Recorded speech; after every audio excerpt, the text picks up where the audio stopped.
రాజకీయం చేస్తున్నాడని చెప్పి మాటలు మాట్లాడతారు. కానీ ఏం జరుగుతుందో ఒక డాక్టర్గా మీ ముందర మీ అందరికీ ఇవి గుడిస్తాను. ఇవన్నీ ఈనాడు, ఆంధ్రజ్యోతి, సాక్షి న్యూస్ పేపర్ ఆర్టికల్స్. గత 6-7 నెలల్లో 36 మంది విద్యార్థులు గవర్నమెంట్ గురుకుల స్కూళ్ళల్లో చనిపోయినారు. ఎంతమంది? 36 మంది విద్యార్థులు. ఇది నా మాట కాదు, అన్ని న్యూస్ పేపర్స్లో వచ్చిన సమాచారమే మీ అందరికి కూడా అందజేస్తాను. 500 మంది ఫుడ్ పాయిజనింగ్ బారిన పడ్డారు. ఇప్పటికి 500 మంది ఫుడ్ పాయిజనింగ్ బారిన పడ్డారు. ఇవాళ ఇప్పుడు ఇక్కడికి వస్తుంటే కూడా నేను ఇప్పుడు భవన్కి వస్తూ ఉంటే, ఈ ప్రెస్ మీట్కి వస్తూ ఉంటే కూడా ఒక న్యూస్ వస్తూ ఉంది. మహబూబ్నగర్ జిల్లాలో నాచర్ల గ్రామమో, సారీ ఆ గ్రామం పేరు నాకు సరిగ్గా రావట్లేదు, నాచర్ల గ్రామం అనుకుంటా, అక్కడ కూడా ఇవాళ విద్యార్థులందరూ ఫుడ్ పాయిజనింగ్తో హాస్పిటల్లో అడ్మిట్ అయ్యారని చెప్పి న్యూస్ వస్తూ ఉంది.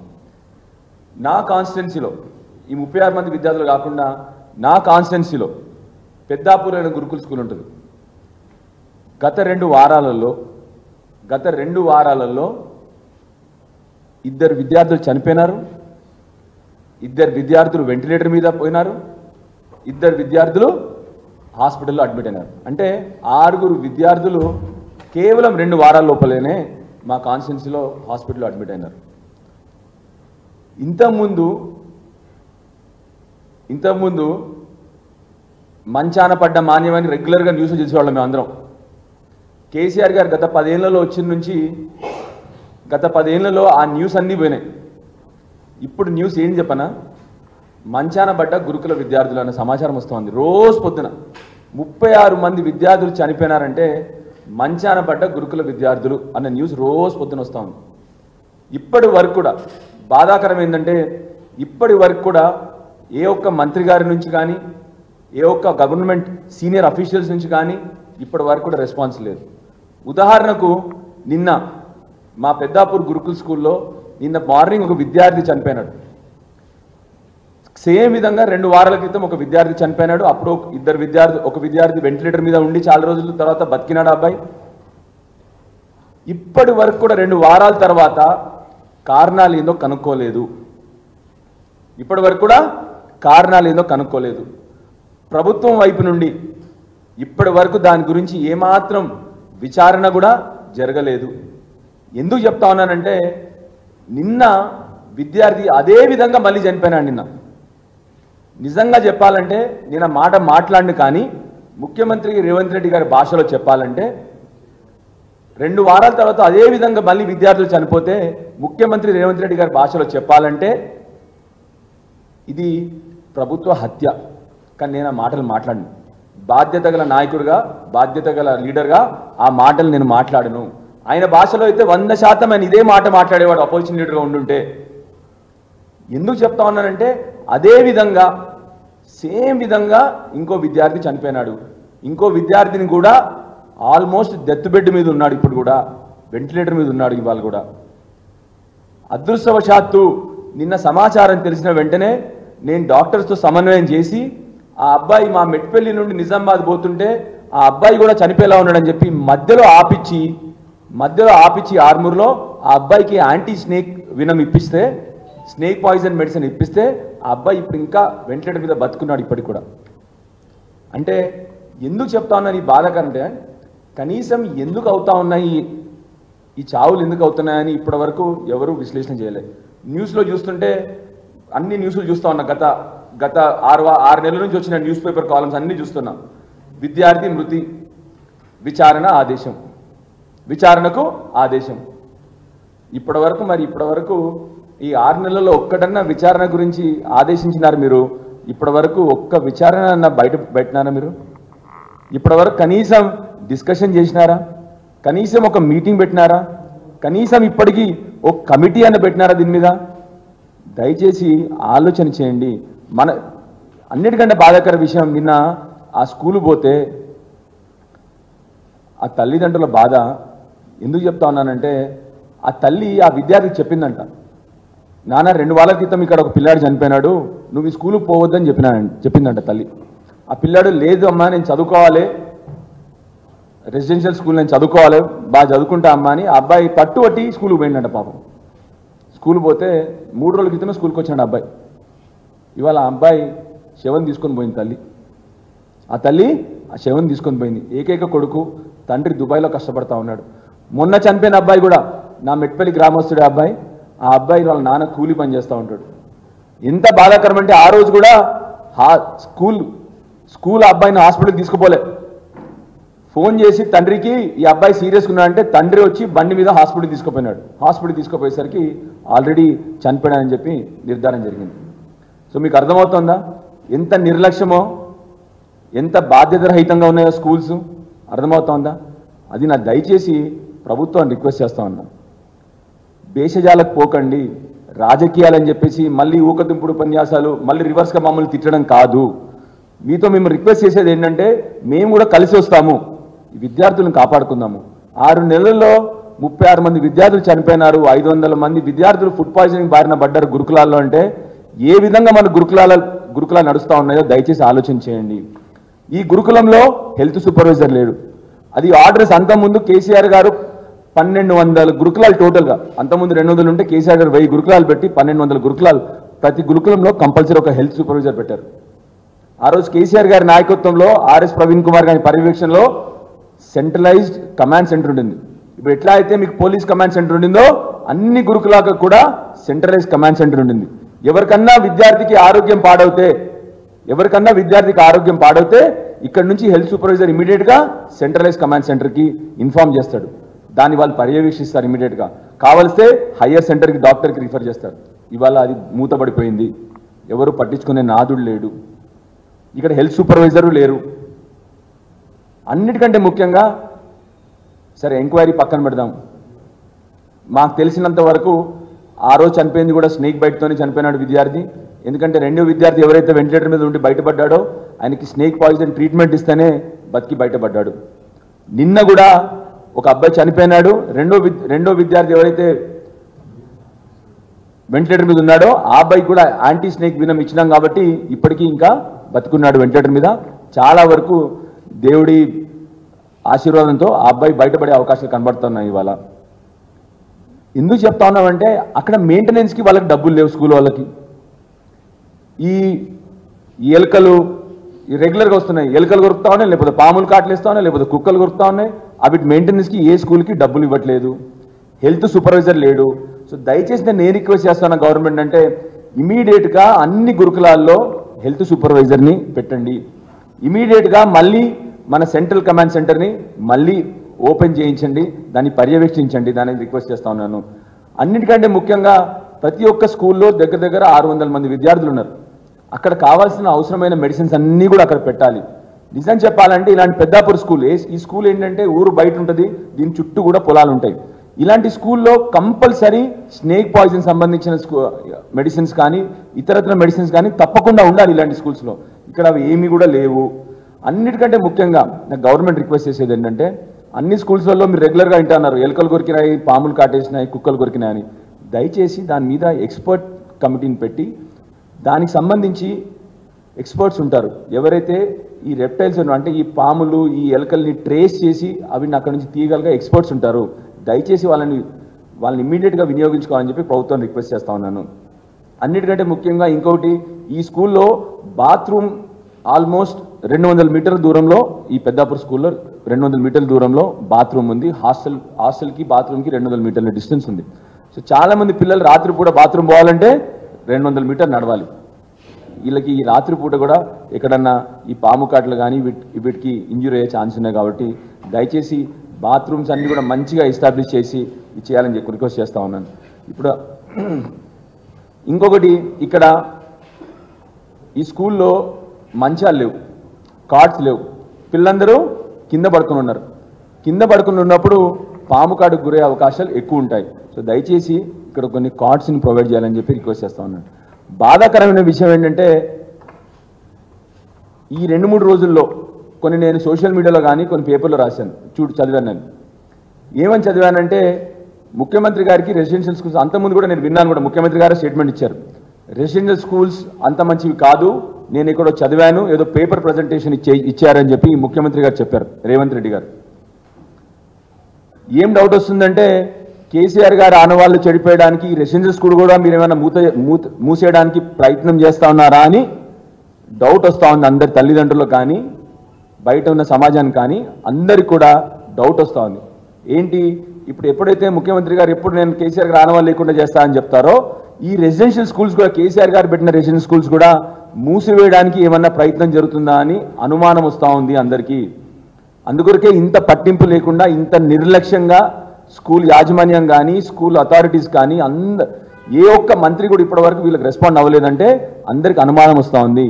దయచేసి నేను ప్రభుత్వాన్ని కోరుతా ఉన్నా, రెసిడెన్షియల్ స్కూల్స్కి వచ్చే పిల్లలందరూ కూడా వాళ్ళ తల్లిదండ్రులు కష్టపడి చాలామంది కూలీ నాలి చేసుకునే వాళ్ళు. ఇప్పుడు చెప్పిన నేను ఇద్దరు విద్యార్థులు చనిపోయిన విద్యార్థులు, ఒక విద్యార్థి తండ్రి దుబాయ్లో కూలీ పని చేస్తూ ఉన్నాడు, ఇంకో విద్యార్థి తండ్రి ఇక్కడ కూలీ పని చేసుకుంటా ఉన్నాడు. రెసిడెన్షియల్ స్కూల్స్లో వాళ్ళకి మంచి ఫుడ్, మంచి ఆహారము, మంచి విద్య కూడా లభిస్తూ ఉంది. అన్నిటికంటే ముఖ్యంగా రెసిడెన్షియల్ స్కూల్లో విద్యార్థులందరూ కమ్యూనిటీ డెవలప్మెంట్ అంటే వాళ్ళకి కావాల్సిన మంచి మోరల్స్ కానీ ఎలా కమ్యూనిటీలో ఎలా మెలగాలో అని నేర్చుకుంటారు. నేను కూడా ఎల్కేజీ నుండి హాస్టల్లో చదువుకున్న విద్యార్థిని కాబట్టి దయచేసి మిమ్మల్ని రిక్వెస్ట్ చేస్తా ఉన్నాను, హాస్టల్స్ని నెగ్లెక్ట్ చేయకండి. హాస్టల్స్లో మంచి విద్య లభిస్తుంది, మంచి ఆహారం లభిస్తుంది, మంచి పోషకాహారం లభిస్తాయి, మంచి మోరల్స్, విద్యార్థులు మంచి విద్యార్థుల్లా తయారవుతారు. సో దయచేసి మిమ్మల్ని రిక్వెస్ట్ చేస్తా ఉన్నాను, ఆ అనుమానాలు రాకుండా విద్యార్థుల్ని మళ్ళొకసారి మీరు మన పిల్లలాగా కన్సిడర్ చేసి ఈ హాస్టల్స్ అన్నింటిలో కూడా ఇమ్మీడియట్గా మా కమిటీస్ పెట్టేసి ఇమ్మీడియట్గా ఎంక్వైరీ ఆర్డర్ చేసి ఎందుకు ఇలా జరుగుతున్నాయో భవిష్యత్తులో జరగకుండా చూడాలని చెప్పి ప్రభుత్వాన్ని కోరుతా ఉన్నాను. Thank you. చెప్పండి.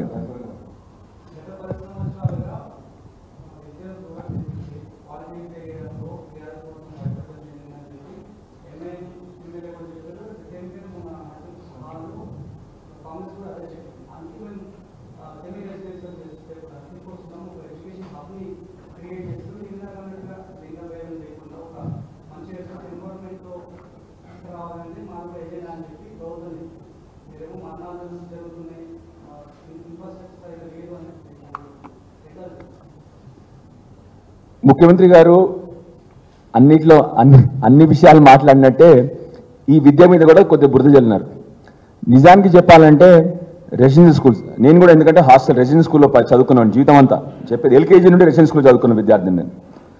విప్లవాత్మకమైన మార్పు నిజంగా చెప్తా ఉన్నాను. ఎందుకు చెప్తా ఉన్నానంటే మీరు చూస్తే గత 5-6 ఏళ్లలో ఈ రెసిడెన్షియల్ స్కూల్ నుంచి చదివిన విద్యార్థులు ఐఐటీలు, ఎంబీబీఎస్ సీట్లు, ఐఏఎంలు పోయినారు మన విద్యార్థులు. ఇదే విద్యార్థులు ఇంటి దగ్గర ఉండి చదువుకుని ఉంటే 100కు 100% ఈ అచీవ్మెంట్ వచ్చేది కాదు. ఎప్పుడు వినని విధంగా ఇంత బ్రహ్మాండంగా రెసిడెన్షియల్ స్కూల్స్. ఇంకొకటి చెప్తాను, ఈ మధ్య ఇవి జరుగుతున్నాయి తప్ప మీరు గత 10 ఏళ్ళు చూస్తే గత 10 ఏళ్లలో ఏ రెసిడెన్షియల్ స్కూల్లో మీరు ఈ న్యూస్ వినలేదు, ఎప్పుడు ఈ సమాచారం వినలేదు. మీరు అన్నట్టు వాళ్ళు నిజంగానే ఏమన్నా ఇప్పుడు చెప్పాను కదా మీకు ఇంతకుముందే, బయట అనుమానాలు వ్యక్తమవుతా ఉన్నాయి. ఏమని అనుమానాలు వ్యక్తమవుతా ఉన్నాయి? కేసీఆర్ గారు ఆనవాళ్ళు లేకుండా చేయాలంటే ఈ రెసిడెన్షియల్ స్కూల్స్ కూడా బంద్ చేయాలి. ఎందుకంటే బ్రహ్మాండంగా ఇప్పుడు దగ్గర 5 లక్షల మంది విద్యార్థులు ఈ రెసిడెన్షియల్ స్కూల్స్లో ఉన్నారు. ఇప్పుడు 1200 రెసిడెన్షియల్ స్కూల్లో 5,50,000 నుంచి 6 లక్షల మంది ఈ రెసిడెన్షియల్ స్కూల్లో చదువుతా ఉన్నారు విద్యార్థులు. మా అనుమానం ఏంటంటే ఏదో ఇంతకుముందు సామెత ఉంది కదా, కుక్కని చంపాలంటే ఫస్ట్ పిచ్చి కుక్క అని చెప్పాలని చెప్పేసి. సో ఇలా ఈ విధంగా ఇంత బాధ్యతరహితంగా వహించి ఏమైనా కానివ్వండి రేపొద్దున ఈ సాకు చూపెట్టి ఈ స్కూల్ బంద్ చేద్దామా అన్న ఆలోచన ఉందా అని చెప్పి అందుకో భయమవుతుంది తప్ప ఈ రెసిడెన్షియల్ స్కూల్స్ వల్ల ఇవాళ చెప్తా ఉన్నాను మీకు. మొన్న ఒకసారి నేనే ఇక్కడ అడ్మినిస్ట్రేటివ్ ఆఫీసర్స్తో మాట్లాడాను. 3,000 సీట్లు మిగిలింటే ఎంతమంది రాశారు తెలుసా ఎగ్జామ్? రెసిడెన్షియల్ స్కూల్కి 3,000 సీట్లు మిగిలింటాయంట, 1,00,000 మంది ఎగ్జామ్ రాశారు. సో మీకు అర్థమైందా ఈ రెసిడెన్షియల్ స్కూల్స్ ఉన్న డిమాండ్ ఇవాళ? ఎందుకు వస్తా ఉంది డిమాండ్ ఇవాళ రెసిడెన్షియల్ స్కూల్స్కి? ఎందుకంటే మంచి విద్య, మంచి విద్యార్థులు తయారవుతున్నారు, అక్కడ నుంచి మంచి ఫుడ్ దొరుకుతూ ఉంది. మొత్తం వాళ్ళ బుక్స్ దగ్గర నుండి వాళ్ళ స్కూల్ డ్రెస్సెస్ దగ్గర నుండి గవర్నమెంట్ మీ అందరికీ కూడా తెలుసు దగ్గర 1,20,000 రూపాయలు ఖర్చు పెట్టింది ఒక్కొక్క విద్యార్థి మీద సంవత్సరానికి. బ్రహ్మాండమైన రెసిడెన్షియల్ స్కూల్స్ 100% ఇప్పుడు గవర్నమెంట్ నిర్లక్ష్యం చేస్తా ఉంది తప్ప ఈ రెసిడెన్షియల్ స్కూల్స్ కాన్సెప్ట్ కానీ ఈ రెసిడెన్షియల్ స్కూల్స్ నుంచి వచ్చిన విద్యార్థులు కానీ బ్రహ్మాండంగా ఇవాళ లైఫ్లో సక్సెస్ఫుల్ అవుతా ఉన్నారు. సో అందుకొరకే ఆ అపోహలొద్దు, మనకు తప్పకుండా రెసిడెన్షియల్ స్కూల్స్ అవసరము. ఇవాళ చెప్తా ఉన్నాను నేను, నా కాన్ఫిడెన్స్లో ఇవాళ మొన్న సీట్ రాకుండా దగ్గర 600 మంది ఇంకా సార్ మాకు సీట్ ఇప్పించండి అని చెప్పి రిక్వెస్ట్ చేస్తారు. అంటే సీట్ రాని వాళ్ళు, సీట్ వచ్చిన వాళ్ళు ఇంకా చాలా మంది ఉన్నారు, సీట్ రాని వాళ్ళే ఇంకా 600 మంది. నా దగ్గర లిస్ట్ ఉంది ఇప్పుడు కూడా, వాళ్ళందరూ కూడా రెసిడెన్షియల్ స్కూల్లో సీట్ ఇప్పించమని రిక్వెస్ట్ చేస్తూ ఉన్నారు. సో రెసిడెన్షియల్ స్కూల్స్ మంచి కాన్సెప్ట్, బ్రహ్మాండమైన విద్యార్థి తయారవుతున్నారు కాబట్టి తప్పకుండా ఉండాలి. ఇది గవర్నమెంట్ ఆ ఆలోచన విధానం మార్పాలి. ఇంకొకటి, ముఖ్యమంత్రి గారు చెప్తూ ఏదో ఒక ఉదాహరణ చెప్పాలని చెప్పి ఒక పేపర్ వచ్చింది ఇవాళ రేపు అని, ఆ పేపర్ని ముందర పెట్టమని చెప్పండి. ఏ పేపర్లో వచ్చిందో రెసిడెన్షియల్ స్కూల్స్లో ఎడ్యుకేషన్ బాగాలేదని చెప్పేసి, అది నిజంగా మనం ముందర పెట్టి ఆ తర్వాత దాని గురించి డిస్కషన్ చేద్దాం. సో తప్పకుండా రెసిడెన్షియల్ స్కూల్స్ అవసరము ఉండాలి, దాన్ని జాగ్రత్తగా వీళ్ళు మెయింటైన్ చేయాలి, అంతే నా రిక్వెస్ట్.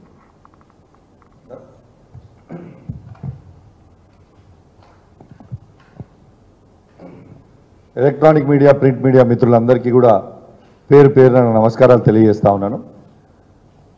ఇవాళ ముఖ్యమంత్రి అమెరికా పోయినరు.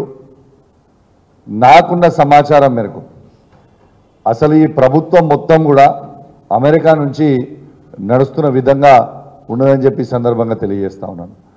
అసలు నాకున్న సమాచారం మేరకు ఏనాడు కూడా ముఖ్యమంత్రి గారు, చీఫ్ సెక్రటరీ గారు, ఫైనాన్స్ సెక్రటరీ గారు ముగ్గురు కలిసి పోయిన చరిత్ర నాకు తెలిసి, నాకున్న సమాచారం మేరకు ఎన్నడూ కూడా లేదు. అసలు ఈ గవర్నమెంట్ ఉన్నదా లేదా, ఇలా బాధ్యతగా ఇదేమన్నా అయితే గిట్లా, ఇప్పుడు గురుకులం గురించి చెప్పారు, దీనికి ఫైనాన్షియల్ అసిస్టెన్స్ ఇవ్వాలి. ఎవరు ఇవ్వాలి? సెక్రటరీ, ఫైనాన్స్ సెక్రటరీ గారు ఇవ్వాలి. ఎక్కడున్నారు ఫైనాన్స్ సెక్రటరీ గారు? అమెరికాలో ఉన్నారు. ఫ్లైట్లో పోయినరు. ఇలా జుమ్మని తీసుకొని పోయి మంచిగా ఇట్లా ఎగురుకుంటా జుమ్మని పోయి మన ముఖ్యమంత్రి గారు, చీఫ్ సెక్రటరీ గారు, ఫైనాన్స్ సెక్రటరీ గారు పోయి అమెరికాలో ఉన్నారు. నేను ఒక్కటే అడుగుతున్నా ఈ ముఖ్యమంత్రి గారిని, మీరేమన్నా అమెరికా ప్రెసిడెంట్ కాంటెస్ట్ చేద్దామని ఆలోచనలో ఉన్నారా అని అడుగుతా ఉన్నాను రేవంత్ రెడ్డి గారిని. అసలు ఇక్కడ ప్రజలందరూ ఇబ్బంది పడుతూ ఉంటే, ఎంజిఎం హాస్పిటల్లో నిన్న కుక్కలు కలిసి ఒక చిన్నారి పుట్టిన అబ్బాయిని చంపేసినాయని వస్తూ ఉంటే ఒక్కరు కూడా స్పందించరే. అసలు ఈ ముఖ్యమంత్రి గారిని ఇంకో ప్రశ్న నేను అడగాలన్నా అనుకుంటున్నాను. తను ఏమన్నాడు? తను పిసిసి ప్రెసిడెంట్గా ఉన్నప్పుడు ఎన్ఆర్ఐలని ఏమన్నాడు? నాన్ రిలయబుల్ ఇండియన్స్ అన్నాడు. మరి అదే ఎన్ఆర్ఐల దగ్గరికి ఎలా పోయినావు కదా నువ్వు? మరి వాళ్ళు నాన్ రిలయబుల్ ఇండియన్సేనా? మరి మీరు నాన్ రిలయబుల్ ఇండియన్స్ దగ్గరికి పోయినప్పుడు నాకు కొందరు అమెరికా నుంచి నా ఉన్న ఫ్రెండ్స్ కానీ నా కజిన్స్ కానీ ఫోన్ చేస్తూ ఉన్నారు. మరి మమ్మల్ని ఈయన నాన్ రిలయబుల్ ఇండియన్స్ అని ఆనాడని ఇవాళ మా దగ్గరికే వస్తున్నాడు కదా, మరి ఈ రేవంత్ రెడ్డి గారైన నాన్ రిలయబుల్ ఇండియన్ని మేమెట్లా నమ్మి పెట్టుబడులు పెట్టాలి అని ఇవాళ అమెరికాలో ఇదొక పెద్ద చర్చ అయిపోయిందని చెప్పి సందర్భంగా తెలియజేస్తా ఉన్నాను. వాస్తవంగా చెప్పాలంటే రేవంత్ రెడ్డి గారు కేవలం షో పుటప్కి పోతా ఉన్నాడు తప్పితే ఆడ ఇన్వెస్ట్మెంట్స్ వచ్చేది లేదు, ఏం లేదు. మొన్న గోడీ వచ్చింది, 8,000 కోట్లు తెచ్చిన డావోస్ నుంచి చెప్పిండు. ఇలా గోడీ లేదు, బోడీ లేదు. ఈయన అన్ని బోడి మాటలు పెట్టుడు, బోడి మాటలు చెప్పుడు తప్పితే ఆడ గోడీకి ఉన్న ఇన్వెస్ట్మెంటే వాళ్ళకి టర్న్ ఓవరే లేదు. 8,000 కోట్ల రూపాయల ఇన్వెస్ట్మెంట్ వచ్చిందని చెప్పిండు. ఇది స్వయంగా మా మాజీ మంత్రివర్యులు కేటీఆర్ గారే చెప్పారు అసెంబ్లీలో. అసలు గోడీ అనే దానికి టర్న్ ఓవరే లేదు, 8,000 కోట్ల ఇన్వెస్ట్మెంట్ వచ్చిందని ఎట్లా వచ్చిందని చెప్పండి అని చెప్పిండు. అంటే రేవంత్ రెడ్డి గారు చేసే పనులేంది? గోడీ వచ్చిందని చెప్పుడు, ఆ అన్ని బోడి మాటలు చెప్పుడు. నంబర్ 1. నంబర్ 2, రెండోది ఇవాళ ఏం చేసిండు? వాళ్ళ తమ్ముడు ఒక కంపెనీ 15 రోజుల ముందు ఫ్లోట్ చేసి ఆయన సంపాదించిన అక్రమ సొమ్ము, మళ్ళా చెప్తున్నా, ఆయన సంపాదించిన 10 నెలల్లో సంపాదించిన అక్రమ సొమ్ముని కన్వర్ట్ చేసుకోవడానికి 15 రోజుల క్రితం ఒక కంపెనీ ఫ్లోట్ చేసి ఇన్వెస్ట్మెంట్లు వచ్చినాయని చెప్తా ఉన్నాడు. ఇవాళ కావాలంటే ఆ బర్రె నీడనే కొనుక్కోవచ్చు. ఆ బర్రె ఎక్కడైతే 5 లీటర్ల పాలు ఇస్తుంది, ఆ బర్రె నీడనే కొనుక్కోవచ్చు. ఆ బర్రె అమెరికా బర్రె అని చెప్పి ఇది 50 లీటర్ల పాలు ఇస్తుంది రాబాయ్ అని చెప్పి అమ్ముతా ఉన్నాడు. అంటే ఎవరిని పిచ్చోళ్ళని చేస్తున్నావు? ఎన్ని రోజులు పిచ్చోళ్ళని చేస్తావు? ఇది ఏం పద్ధతి అని నేను ఈ ముఖ్యమంత్రి గారు నేను అడుగుతా ఉన్నాను. ఖచ్చితంగా ముఖ్యమంత్రి గారు మీరు అనుకుంటున్నట్టు పిల్లి పాలు కళ్ళు మూసుకొని పాలు తాగి అని ఆయన ఎవ్వరు చూస్తలేరని అనుకుంటున్నట్టు. తెలంగాణ ప్రజలు మీరు చేసే ప్రతి పనిని గమనిస్తూ ఉన్నారు. ఇంకా ఎంత సిగ్గుమాలిన స్టేట్మెంట్ అంటే నిన్న వాళ్ళ సెక్రటరీయో వాళ్ళ గాంధీ భవన్ నుంచి మాట్లాడుతున్నాడు. అవును, మా ముఖ్యమంత్రి గారి తమ్ముడు పెట్టిండు కంపెనీ. ఆ కంపెనీ 1000 కోట్లు పెడతా అంటున్నాడు. ఏమి 1000 కోట్లు? నీ కంపెనీ ఎక్కడిది? నీ కంపెనీ టర్న్ ఓవర్ ఎక్కడిది? ఆ 1000 కోట్లు ఎక్కడి నుంచి వచ్చినాయి? ఏడు నుంచి పెట్టినావు? ఇంత సిగ్గుమాలంగా దయచేసి తెలంగాణ ప్రజలందరినీ కూడా గమనించమని కోరుతా ఉన్నాను. అసలు ఆ కంపెనీ ఫ్లోట్ అయిందే 15 రోజులలో. 15 రోజులలో 1000 కోట్ల రూపాయల ఇన్వెస్ట్మెంట్ ఎక్కడి నుంచి పెడతారు?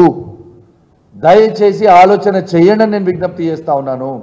అంటే ఇది 1000 కోట్ల రూపాయల స్కాము. ఖచ్చితంగా ఇది చాలా పెద్ద స్కాము. నేను దయచేసి కేంద్ర ప్రభుత్వాన్ని కూడా కోరుతా ఉన్నాను, నరేంద్ర మోడీ గారిని కూడా కోరుతా ఉన్నాను, దీని మీద మీరు ఖచ్చితంగా ఈడీ ఎంక్వైరీ చేయాల్సిందే. దీని మీద పెద్ద మనీ లాండరింగ్ అయింది. దీంట్లో ఖచ్చితంగా నాకు అనుమానం ఉంది. ఎందుకంటే మీరు ఆలోచన చేయండి, 15 రోజులల్లా కంపెనీ ఫ్లోట్ చేసి 15 రోజులలో 1000 కోట్ల రూపాయల ఇన్వెస్ట్మెంట్ చేసినామని అంటే ఇది స్కామా కాదా? ఒక్కసారి మీరు ఆలోచన చేయండి. మరి ఈ 15 రోజులలో 1000 కోట్ల ఇన్వెస్ట్మెంట్ చేసే అన్ని పైసలు వస్తే అది ఏం మంత్రం ఉన్నదో నాకు చెప్తావా కొంచెం? మరి మీరు కూడా మా ఉన్న మాజీ మంత్రులలాగా మీరు కూడా ఏమైనా బంగారు గుడ్లు కానీ లేకుంటే బంగారు భూములు కానీ ఏమైనా తయారు చేసిరా? మరి మాకైతే అర్థమవుతలేదు. ఖచ్చితంగా దీని మీద ఎంక్వైరీ జరగాలి. This is a very very serious issue. This is a serious concern for the state of Telangana. ఇది చాలా సీరియస్ ఇష్యూ. ఎందుకంటే ఇలా ఎంత అవినీతి జరుపుతున్నది. 10 రోజులు కాలే. మొన్న క్రిషాంక్ గారు చెప్పినట్టు 10 రోజులు కాలే 7 స్కాముల. ఇంత సిగ్గుమాలిన చర్య అని చెప్పి నేను మీ ద్వారా యావత్ తెలంగాణ ప్రజలకి తెలియజేస్తూ, మరియు దాంతోపాటు ఖచ్చితంగా నేను కోరుతా ఉన్నాను, అసలు మెడికల్ డిపార్ట్మెంట్ ఉన్నదా లేదా? అసలు హెల్త్ మినిస్టర్ గారు ఉన్నారా లేదా? అసలు ఈ ముఖ్యమంత్రి గారు ఉన్నారా లేదా? అసలు నా హుజరాబాద్ నియోజకవర్గంలో 100 బెడెడ్ హాస్పిటల్ ఉంటుంది, అద్భుతంగా నడుస్తుంది. మా కేసీఆర్ గారి ప్రభుత్వం ఉన్నప్పుడు, మా ప్రభుత్వం ఉన్నప్పుడు మేము నెలకి 200 డెలివరీలు చేసేది. హుజరాబాద్లో 200 ఫ్రీ డెలివరీ చేసి కేసీఆర్ కిట్ ఇచ్చి, ఇలా మగబిడ్డ పుడితే 12,000, ఆడబిడ్డ పుడితే 13,000 ఇచ్చి ఆ తల్లి బిడ్డల్ని ఇద్దరిని క్షేమంగా ఇంటికాడ దింపి వచ్చేది కేసీఆర్ గారి ప్రభుత్వం ఉన్నప్పుడు. ఇవాళ ఎంత బాధ అనిపిస్తుందంటే, ఆ హుజరాబాద్ హాస్పిటల్కి పోతే మొన్న 100 బెడెడ్ హాస్పిటల్, ఒక్క బెడ్లో 4 పేషెంట్స్ ఉన్నారు. మొత్తం 100 బెడ్ హాస్పిటల్లో 4 పేషెంట్స్ ఉన్నారు కేవలం. ఎందుకున్నారు అని అంటే, ఇలా కేసీఆర్ గారి ప్రభుత్వం ఉన్నప్పుడు 6 గైనకాలజిస్టులు ఉండే, ఇలా కేవలం ఒక్కరే ఉన్నారు. ఇలా ఆ రోజు 2 జనరల్ సర్జన్లు ఉండే, ఇలా ట్రాన్స్ఫర్ చేసి 0 చేసిండు. ఇలా 5 అనెస్థిషియాలు ఉండే, ఇలా కేవలం 2 అనెస్థిషియాలు మాత్రమే ఉన్నారు. ఇలా ఈఎన్టీ ఉండే, ఇలా ఈఎన్టీ లేకుండా చేసిండు. ఇలా ఈ పరిస్థితి ఎందుకు తీసుకొని వస్తున్నారని నేను అడుగుతా ఉన్నాను. నా హుజరాబాద్ నియోజకవర్గంలో ప్రజలు చాలా ఇబ్బంది పడుతూ ఉన్నారు. దయచేసి అర్థం చేసుకోండి. ఆ రోజు గైనకాలజిస్టులు 6 ఉంటే 1కి తీసుకొని వచ్చిండ్రు, ఆర్తో 1 ఉంటే 0కి తీసుకొని వచ్చిండ్రు, జనరల్ సర్జన్స్ 2 ఉంటే 0కి తీసుకొని వచ్చిండ్రు, అనెస్థిషియా 5 ఉంటే 2కి తీసుకొని వచ్చిండ్రు, ఈఎన్టీ 1 ఉంటే 0కి తీసుకొని వచ్చిండ్రు. మరి పేషెంట్స్ ఎట్లా రావాలని నేను అడుగుతా ఉన్నాను. అదేవిధంగా మా జమ్మికుంట హాస్పిటల్లో కూడా 70 నుంచి 100 డెలివరీలు ఫ్రీగా చేసేది. ఇలా డెలివరీలు ఫ్రీగా చేసేది. ఇలా జమ్మికుంట హాస్పిటల్లో కూడా గైనకాలజిస్ట్ని తీసేస్తే ఇలా మొత్తం క్లోజ్ అయింది, 0కి వచ్చింది. చాలా బాధ అనిపిస్తూ ఉంది. దయచేసి ప్రభుత్వానికి నా హుజరాబాద్ నియోజకవర్గ ప్రజల పక్షాన మీకు దండం పెట్టి చెప్తున్నాయా, దయచేసి నా మీద కోపం ఉన్నా, కేసీఆర్ గారి మీద కోపం ఉన్నా, కేటీఆర్ గారి మీద కోపం ఉన్నా, హరీష్ రావు గారి మీద కోపం ఉన్నా మా మీద తీర్చుకోండి తప్పితే మా ప్రజల మీద తీసుకోకుండా మీ దండం పెట్టి చెప్తున్నాం. ఇలా ఒక్క డెలివరీ చేయాలంటే ప్రైవేట్ హాస్పిటల్లో 30,000 నుంచి ₹1,00,000 వరకు తీసుకుంటున్నాడు. పేదోడు ఏడు నుంచి పెట్టుకుంటాడు. ఇలా అదే విధంగా ఇలా గవర్నమెంట్ హాస్పిటల్లో అయితే ఫ్రీగా డెలివరీ అవుతుంది. కేసీఆర్ గారి ఉన్నప్పుడు ఫ్రీగా డెలివరీ చేసేది. మీకు కేసీఆర్ గారి పేరు ఇష్టం లేకపోతే కేసీఆర్ గారి పేరు పెట్టుకోకండి, ఇంకో పేరు పెట్టుకోండి. ఇలా అద్భుతమైన పథకం అది. కేసీఆర్ కిట్ అనేది అద్భుతమైన పథకము. మీరు రాజీవ్ గాంధీ గారి పేరు పెట్టుకుంటారా, ఇందిరమ్మ పేరు పెట్టుకుంటారా, లేకుంటే రేవంత్ రెడ్డి గారి పేరు పెట్టుకుంటారా, పెట్టుకోండి, మాకు అభ్యంతరం లేదు. కానీ ఆ పథకం అనేది దయచేసి మీకు దండం పెట్టి చెప్తా ఉన్నాను, డాక్టర్స్ ఇవ్వండి, ఆ పథకాన్ని కంటిన్యూ చేయండి అని చెప్పి ఈ మీడియా ద్వారా యావత్ తెలంగాణ ప్రజల పక్షాన మీకు దండం పెట్టి చెప్తా ఉన్నాను, ప్రజలని ఇబ్బంది పెట్టకండి. అదేవిధంగా కంటి వెలుగు అని ఒక చాలా గొప్ప పథకం ఈ భారతదేశమే మొత్తం తిరిగి చూసేలాగా కేసీఆర్ గారు దాన్ని లాంచ్ చేశారు 5 ముఖ్యమంత్రితో ఈ భారతదేశంలో. ఇలా 1 కోటి మంది పైచిలుకు ఇలా కంటి వెలుగు అనేది వాళ్ళ కళ్ళు చూసి అద్భుతంగా వాళ్ళ కళ్ళ ప్రాబ్లం ఉంటే అద్భుతమైన సర్జరీలు చేయించినాం, ఫ్రీగా అద్దాలు ఇచ్చినాము, వాళ్ళకి ఫ్రీగా ఐ డ్రాప్స్ మెడిసిన్స్ కళ్ళకు సంబంధించినవి చేసినాము, క్యాట్రాక్ట్ సర్జరీలు చేసినాము, ఇవన్నీ చేసినాము. ఎందుకు బంద్ చేస్తున్నారు? మీ ప్రాబ్లం ఏంది భయ్? నాకు అర్థమైతలేదు. ఎందుకు తెలంగాణ ప్రజల్ని ఇబ్బంది పెడుతున్నారు? ఇలా అవ్వలని తాతలని వాళ్ళని పిల్లలు చూసుకోకపోతే కేసీఆర్ గారు వాళ్ళ పెద్ద మనవన్లాగా పెద్ద కొడుకులాగా వాళ్ళ అవ్వలని తాతల కోసము ఇబ్బంది అవుతుంది, పిల్లలు చూసుకుంటలేరు అన్న గొప్ప ఆలోచనతోని వాళ్ళకి కంటి ఆపరేషన్లు చేయించిండ్రు, వాళ్ళకి అద్దాలు చెక్ చేయించి ఫ్రీగా వాళ్ళకి సైట్ వస్తే అద్దాలు అద్భుతమైన అద్దాలు తెప్పించి ఇచ్చారు. ఎందుకు భయ్ మీకు ఈ కోపం? ఎందుకు ఈ హరాస్మెంట్ చేస్తారు జనాలని? వాళ్ళు ప్రజలు చేసిన తప్పేంది? మీకు ఓట్లేసి మిమ్మల్ని ముఖ్యమంత్రి చేసి కాంగ్రెస్ ప్రభుత్వం తీసుకొచ్చుడేనా ప్రభుత్వం ఇవాళ ప్రజలు చేసిన తప్పు ఏంటిది? అసలు మీ బాధ ఏంది? మీరు ముఖ్యమంత్రి అయిపోయినరు, మీ ప్రభుత్వం వచ్చింది, మీరు దించాలనుకున్న కేసీఆర్ గారిని దించిండ్రు, అయిపోయింది. అరే మీరు పనులు చేయరాదు రూపాయి ప్రజలకి, పనులు చేయకుండా ఈ హరాస్మెంట్ ఎందుకు చేస్తున్నారు? ప్రజల్ని కడుపు రగిలిపోతా ఉంది. దయచేసి నేను రిక్వెస్ట్ చేస్తూ ఉన్నాను, మీకు డిమాండ్ చేస్తూ ఉన్నాను, ప్రజల్ని ఇబ్బంది పెట్టొద్దు అని కోరుకుంటూ సెలవు తీసుకుంటా ఉన్నాను. జై తెలంగాణ, జై కేసీఆర్. ఇంతకుముందు మా తమ్ముడు ఒకడు అడిగిండు, నేను నీకు సవాల్ విసురుతున్నా భయ్యా, స్కూళ్ళ గురించి అడిగిన మా అన్న కూడా చెప్పిండు, ఈ భారతదేశంలోనే ఈ మాట్లాడేటోడు 100 మాట్లాడతాడు, సొయ్యి లేకుండా మాట్లాడడానికి గాలి మాటలు మాట్లాడుతున్నాడు. నేను సవాల్ విసురుతా ఉన్నా ఈ వేదిక మీద నుంచి, ఈ భారతదేశంలో ఏ కాంగ్రెస్ పరిపాలిస్తున్న రాష్ట్రమైనా కానివ్వండి, బీజేపీ పరిపాలిస్తున్న రాష్ట్రమైనా కానివ్వండి, తెలంగాణ కేసీఆర్ గారు ఇచ్చిన దానికంటే బెస్ట్ ఎడ్యుకేషన్ చూపిస్తే నా ముక్కు భూమికి రాపి క్షమాపణ చెప్తా. భారతదేశంలో ఎక్కడ లేని విధంగా 1000 గురుకుల స్కూళ్ళను నిర్మాణించి ఒక్కొక్క విద్యార్థి మీద 1,25,000 రూపాయల ఖర్చు పెడుతుండు. ఇలా కేసీఆర్ గారు మాత్రమే దాని ఇన్ఫ్రాస్ట్రక్చర్ నేను ఛాలెంజ్ చేసి చెప్తున్నా భయ, కమలాపూర్లో కూడా మా దగ్గర గురుకులం స్కూల్లో ఉంది. Any international school you take, either you take Indus, you take Aga Khan, you take Srinidhi International School. Our NJP school is on par with any international school in this state or in this country. This is the truth of life. నువ్వు మాట్లాడంగానే అయ్యేది కాదు కదా. ఇలా నేను నీకు చెప్తున్న brother, నా constituency నుంచి సీట్లు అన్నీ ఆన్లైన్ అయినాయి. నేను దాదాపు 2000 మందికి లెటర్లు ఇచ్చిన సీట్లు ఇవ్వమని. ఎంత డిమాండ్ ఉంది? 1:100 డిమాండ్ ఉంది ఇవాళ పరిస్థితి, ఇలా గురుకుల school. This is the truth, this is the fact. ఇలా దాదాపు 6,50,000 మందికి ఇలా 1,25,000 రూపాయలు ఖర్చు పెడుతుంది ఏకైక ప్రభుత్వం. అది కేసీఆర్ గారు ప్రవేశపెట్టిన స్కూళ్ళు, రెసిడెన్షియల్ స్కూళ్ళు. ఆ పథకము అద్భుతమైన పథకం అని చెప్పి ఈ సందర్భంగా తెలియజేస్తా ఉన్నాను. ఇలా వాస్తవంగా మా వాడు మాట్లాడిన కాబట్టి నేను ఎక్కువ మాట్లాడలేదు, కానీ వాస్తవంగా నిజంగా బాధాకరమైన విషయం తను చెప్పింది. మరి కేసీఆర్ గారు ఉన్నప్పుడు ఇట్లాంటి ఇన్సిడెంట్లు ఎందుకు కాలేదు 10 సంవత్సరాలలో? ఇవాళ ఎందుకు అవుతున్నాయి? ఎందుకంటే ఎవరికి ఏం తెలియదు, ఎవరికి సొయ్యలేదు, ఎవరికి ఏం తెలియదు, అసలు సొయ్యలేదు ఎవరికి. అసలు ఎడ్యుకేషన్ మినిస్టర్ ఉన్నాడా అండి? Where is the education minister? ఇలా ఆత్మహత్యలు అవుతుంటే who is the education minister? Honourable chief minister గారు education minister. Where are you? ఈడ పిల్లలు చచ్చిపోతుంటే నువ్వు పోయి జల్సాలు చేస్తున్నావా అమెరికాలో? ఇంకొక మంత్రి నిన్న మాట్లాడతాడు, ఇలా మేము ఇన్వెస్ట్మెంట్లు తెచ్చినప్పుడు ఏమైనా చేస్తాం. అరే మీ లెక్క మేము డ్రామాలు చేయలేదయా. బాజాబ్తు ఇన్వెస్ట్మెంట్లు కేటీఆర్ గారు బయటికి పోయినప్పుడు ఈ బోడీ లాంటి కంపెనీలు తీసుకురాలేదు. జబర్దస్త్ కంపెనీలు తీసుకొచ్చినాం, ఫాక్స్కాన్ని తీసుకొచ్చినాం, అమెజాన్ని తీసుకొని వచ్చిండు, అద్భుతమైన తీసుకొని వచ్చిండు, ఇన్ఫ్రాస్ట్రక్చర్ క్రియేట్ చేసిండు, అద్భుతమైన జాబులు క్రియేట్ చేసిండు. ఇది వాస్తవం కాదా? మీ లెక్క డ్రామాలు చేయలేమేం. మీరు ఈ 10 నెలలు అవుతుంది, ఒక్క గవర్నమెంట్ జాబ్ అన్నా మీరు ఇచ్చిరా? ఒక్క ప్రైవేట్ జాబ్ అన్నా మీరు ఇచ్చిరా? మీ లెక్క యాక్షన్లు చేయలే మా కేటీఆర్ గారు. బాజాబ్తు మా కేసీఆర్ గారి నాయకత్వంలో కేటీఆర్ గారు భారతదేశంలో ఏ రాష్ట్రంలో చేయని విధంగా ఇలా 10 లక్షల ఐటీ జాబులు కూడా కేటీఆర్ గారు తీసుకొచ్చి ఇలా యువతనికి ఇచ్చి కాపాడుకుంది. వాస్తవం కాదా?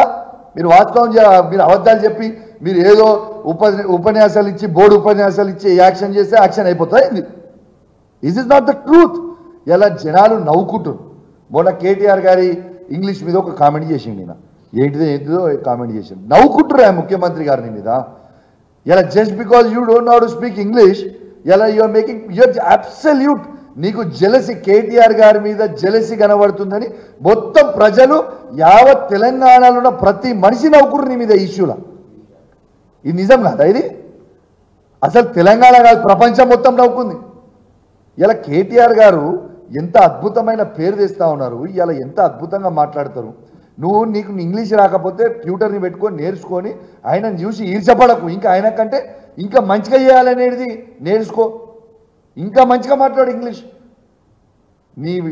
నీ ఇంగ్లీష్ చూసి దేవుడా దండం పెట్టాలి డావోస్లో ఒక్కొక్కడు ఉరికిండు. ఈ పరిస్థితి చేసుకొని వచ్చిండు. కాబట్టి నువ్వు కేటీఆర్ గారి మీద ఏడవకు. దయచేసి కేటీఆర్ గారి మీద ఏడుచుడు బంద్ చేసి, కేటీఆర్ గారు దిగిపోయారా బాబు. కేటీఆర్ గారు ఇప్పుడు ఒట్టి ఒక ఎమ్మెల్యే, కేసీఆర్ గారు కూడా దిగిపోయారు బాబు. ఇప్పుడు ఎమ్మెల్యే ప్రతిపక్ష నాయకులు మేము అంతే. ఇక నువ్వు ముఖ్యమంత్రి అయినా మీ ప్రభుత్వం వచ్చింది, మా మీద ఏడుచుడు బంద్ చేసి నువ్వు ఏం పని చేస్తావు పని చేయని చెప్పి సందర్భంగా తెలియజేస్తూ సెలవు తీసుకుంటాను.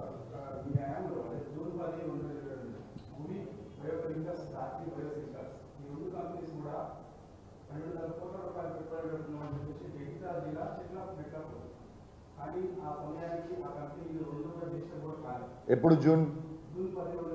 సరే, దాని గురించి నాకు పెద్ద నాలెడ్జ్ లేదు తమ్మి, కానీ దాని గురించి కూడా నేను కనుక్కొని నెక్స్ట్ ప్రెస్ మీట్లో నీకు నేను జవాబు చెప్తా. Thank you very much.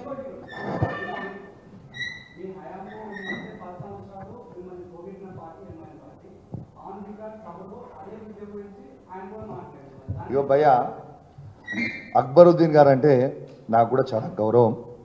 వాస్తవంగా తను అద్భుతంగా మాట్లాడుతూ ఉంటారు.